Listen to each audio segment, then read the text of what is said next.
Kinumpirma mismo ng kapamilya actress na si Catherine Bernardo na hiwalay na sila ng kanyang longtime boyfriend at on-screen partner na si Daniel Padilla.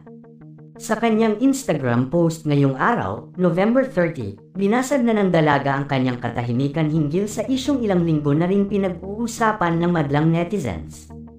Chapter closed. I hope this finally helps all of us move forward, pagkumpirma ni Catherine ukol sa kanilang breakup.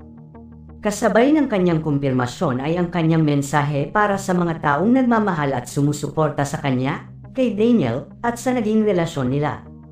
At simulang araw nang tumuntong siya sa tamang edad ay siya na ang nagdedesisyon para sa sarili, magmula sa pananamit, sa klase ng proyektong kanyang gustong gawin, mga taong nais niya maging parte ng kanyang buhay, pati na rin ang taong kanyang mamahalin. Pagpapatuloy ni Catherine, I was encouraged to think for myself and decide for myself. Even when it comes to love. Especially when it comes to love. Pag-amin rin ni Catherine, aware siya sa mga chikang kumakalat tungkol sa kanilang nagtapos na relasyon ni Daniel kaya naman pinipili niyang magsalita na upang sa kanya mismo manggaling ang kumpirmasyong wala na talaga sila. Aniya, halos kalahati ng buhay niya ay kasama niya si Daniel at sa kabila ng nangyari ay wala siyang pinagsisisihan. At gaya ng ibang relasyon, dumaan rin ang kanila sa pagsubok ngunit ipinaglaban pa rin nila ito. Subalit kahit na sinubukan nilang ilaban pa, may mga bagay na hindi na maibabalik pa sa nakasanayan. Aminado rin ito na mahirap para sa kanya ang mga nagdaang buwan at labis siyang nagpapasalamat sa mga taong inunawa ang kanilang pinagdaraanan. Alam ng kapamilya actress na bukod sa kanya, labis rin na nasasaktan ang mga taga-suporta nilang ngunit hiling niya na sana'y huwag magkaroon ng kampihan at awayan dahil maayos silang naghiwalay. Samantala, nagbigay naman siya ng mensahe sa kanyang ex-boyfriend ng mahigit isang dekada.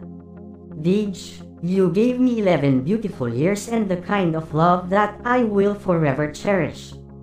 I will always be grateful for you, sabi ni Catherine.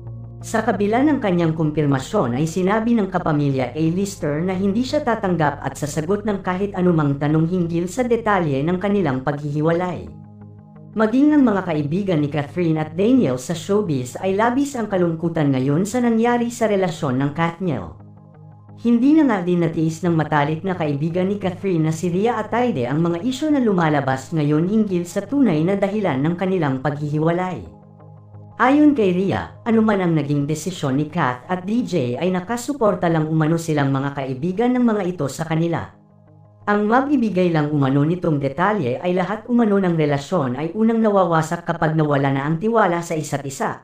Ito na nga ang kumpirmasyon na talagang ang nambabae si Daniel Padilla kaya nagdesisyon si Catherine na tuluyang hiwalayan ang aktor ayon sa mga netizen.